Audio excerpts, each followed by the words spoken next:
For generations, humans have been on a quest to understand the mysteries of hyperdimensional physics and unlock the secrets of anti-gravity.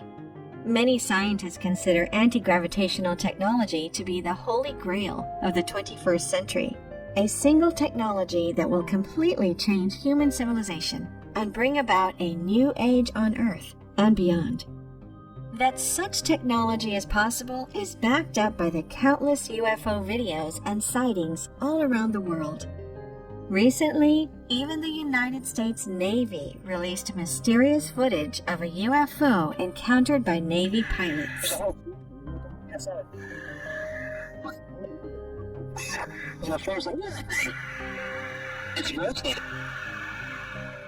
According to the data, NASA began its work on anti-gravity technology in 1992. They believed that a device built around a superconductor and a magnet could shield an object from gravity. Declassified documents indicate that the United States started their anti-gravity research much earlier, as far back as the 1950s. Many believe that after the infamous Roswell UFO crash in 1947, the U.S. government started spending billions of dollars on reverse engineering extraterrestrial technology. Curiously, the U.S. Secretary of the Navy is listed as the administrator on several radical aviation technologies patented by aerospace engineers. For example, a mysterious man by the name of Salvatore Pais is named as the inventor of 4 ambiguous patents for which the United States Navy is the assignee. A bizarrely shaped high-frequency gravitational wave generator, a piezoelectricity-induced high-temperature superconductor, an electromagnetic field generator and method to generate an electromagnetic field that could deflect asteroids, and, perhaps strangest of all, a craft using an inertial mass reduction device, described in the patent as hybrid aerospace undersea craft, which, due to the physical mechanisms enabled with the inertial mass reduction device, can function as a submersible craft capable of extreme underwater speeds. There is a lack of water skin friction and enhanced stealth capabilities. This hybrid craft would move with great ease through the air, space, and water mediums by being enclosed in a vacuum plasma bubble or sheath due to the coupled effects of EM field-induced air and water particles repulsion and vacuum energy polarization. While all are relatively outlandish sounding, the latter was personally vouched for by the Chief Technical Officer of the Naval Aviation Enterprise, who claimed the Chinese were already developing similar technologies. Although the U.S. had not admitted to possessing such a craft, countless people have witnessed a strange triangular UFO in the sky, which looks exactly like the mysterious craft from the patent. But if there is still doubt, take a look at this Google Earth image, spotted a few years back in Australia. Of course, follow the coordinates now, and you'll find that the mysterious object has been hidden from Google Maps, which makes it even more suspicious. No doubt, the world of anti-gravity is one of cloak and dagger, of extraterrestrial implications and dark money funding. However, the man that we've dedicated this video to was not a backroom power player or governmental elite, but an ordinary man in an extraordinary position at the forefront of anti-gravity discovery. He did not accomplish this with billions of dollars or secret government facilities, but simply by observing nature and all its wonderful creations. Viktor Stepanovich Grebennikov was born in 1927 in Simferopol, a populous city in the Crimean Peninsula region of what was then the Soviet Union. Only a few years before he was born, the city had been an important theater in the Russian Civil War. Grebennikov's mother was a noblewoman, and his father a simple mechanic, 2 classes which previously would not have intermingled.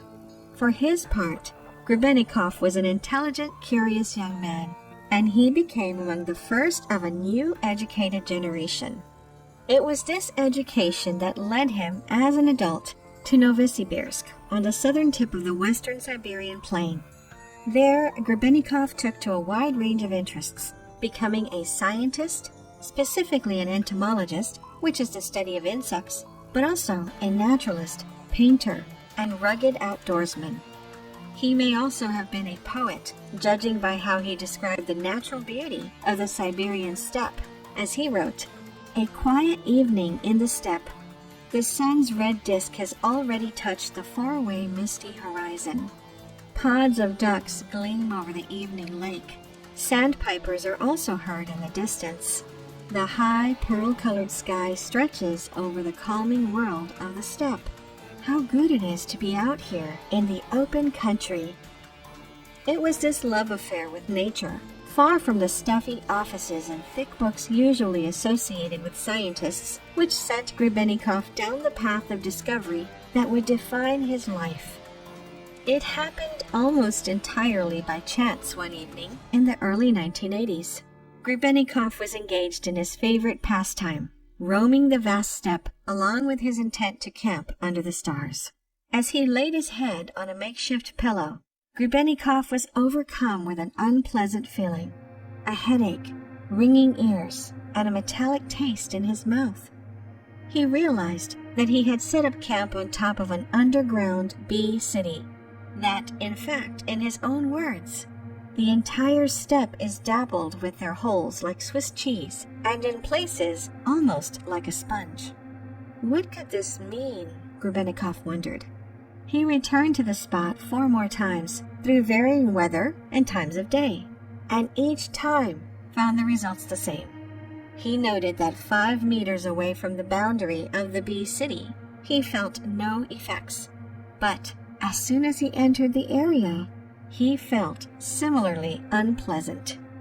This weighed on Grebennikov's mind for some time, until years later, he happened to be in an area where another bee city had recently died, that is, collapsed as a result of erosion and the passage of time. While investigating the site, Grebennikov collected parts of the nest, the familiar honeycomb, and returned to his office. There he noticed the most unusual phenomenon. When he put his hand over the honeycomb, he could feel a heat emanating from it, a thermal sensation which made him lightheaded.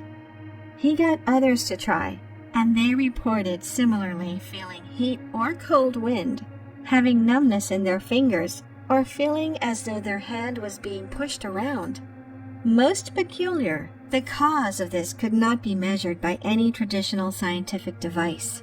Grebennikov noted that thermometers or ultrasound detectors, magnetometers, and electrometers did not respond to them in the slightest. Further, the effect could not be blocked by covering, even with a thick piece of metal. Strangely, clocks, both mechanical and electronic, started running inaccurately when placed near the zone. By chance, Grebennikov had discovered the cavity structural effect, CSE, which is what he called this type of force field which surrounded cavernous honeycomb-like objects. Believing this to be an important and potentially groundbreaking discovery, Grebennikov published an article on his findings. Surprisingly, the article went unnoticed or ignored in the mainstream scientific community. Thus, Grebennikov was left to continue the work himself. While his status as an entomologist was probably at least partially responsible for the indifference of the scientific community, it was this vocation that allowed Grebennikov his next major breakthrough, a discovery that would change everything.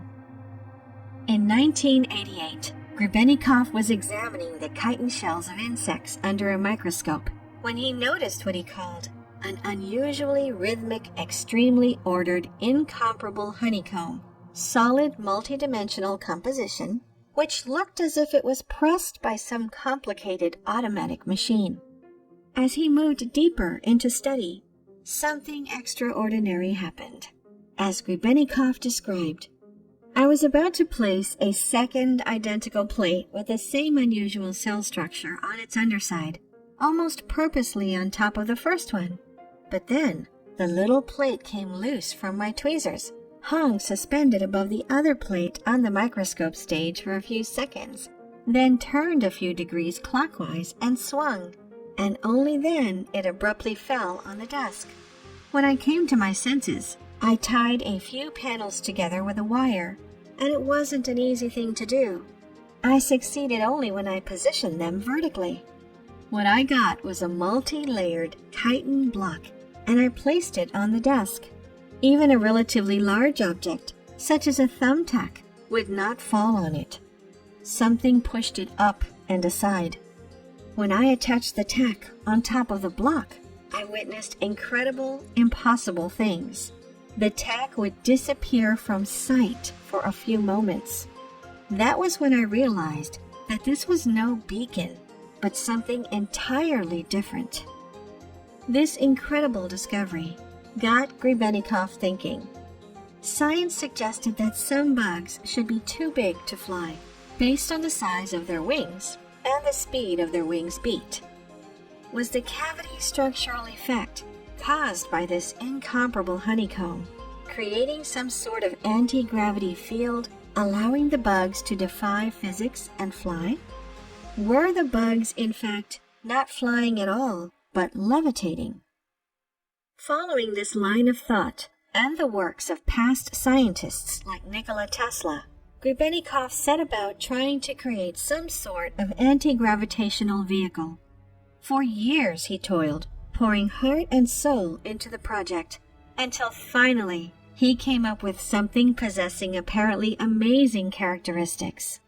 By attaching hundreds, if not thousands of chitin shells to the bottom of a simple wooden platform, Grebennikov had invented an anti-gravity vehicle which he claimed could travel at up to 1,500 kilometers per hour, as many as 300 meters off the ground. He operated the device by stepping on the platform and using two handles attached to the base by a single pole. Despite the incredible speeds, the rider did not experience any effects, no inertia properties or dynamic pressure, almost as if they were ensconced in a bubble or force field. Further, when in flight, the device was invisible from below, appearing as only a light sphere or cloud in the sky. Observers noticed that even his shadow was missing when in flight, and his watch was constantly shifting forward or backward. We know from Einstein that time, space, and gravity are intertwined. Humble in the face of such a potentially world-changing invention, Grebennikov believed that so-called real science should investigate his discovery. Thus he filed for a patent. Shockingly, his patent application was resoundingly denied, while Grebennikov was rejected and called out by skeptics and other scientists. It certainly didn't help that he lacked photographic proof, as his camera would malfunction during flights as a result of the cavernous structure's effect. But the reception he received for such an apparently groundbreaking invention represented the antagonistic relationship Grebennikov had with the establishment throughout his career. He was not shy about this, asserting, "The joy of creative work, even of work that ends in failure, is far higher and brighter than earning any diplomas, medals, or patents," and describing those he was at odds with as evil, ignorant people. But perhaps the reception to Grebennikov's invention went beyond mere antagonism. In 1992, his patent application having been rejected, Grebennikov sought to publish a book detailing his discovery, the principles and measurements of his invention, backed by a litany of full-color images. It was said this would include photographs of a demonstration of the machine Grebennikov gave at a museum. However, just before the book was released, the publishers, possibly at the behest of authorities, undertook dramatic edits of the book, removing hundreds of pictures and all schematic details. Why, at the same time, Grebennikov was being called out by skeptics was evidence of his invention being subverted. According to a longtime colleague, Grebennikov was part of a so-called scientific underground that was persecuted and victimized by the scientific establishment and governmental authorities. Given the money governments were admittedly and allegedly spending in pursuit of the secrets Grebennikov had apparently discovered, it is perhaps no surprise his discovery would be suppressed. Maybe Grebennikov had inadvertently stumbled across something more powerful and thus more dangerous than he could have imagined, a deep and almost mystical power sought by humans for centuries, dreamed about with every UFO sighting or unexplained human artifact. Consider the Great Pyramid of Giza, a structure so incredible that generations of deep thinkers have speculated how an ancient society could have created such a thing.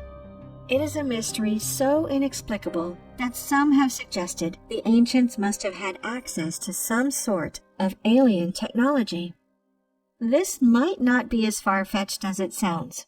Recent research shows that the pyramid centralizes and conveys electromagnetic energy into the inner chambers and towards the top, as in Grebennikov's honeycomb. Further, where chitin shells from bugs powered Grebennikov's flying machine, the beetle was a vitally important symbol in Egyptian mythology, often depicted in art and icon. Alien or not, it appears the Egyptians may have had access to a knowledge since lost to human beings, thirsted for by governments, and rediscovered by Grebennikov centuries later. What exactly Grebennikov discovered is unknown to this day. It may sound incredible, but the mysterious usually does until it becomes a reality. Before his death in 2001, Grebennikov left us with these words: "There is no mysticism.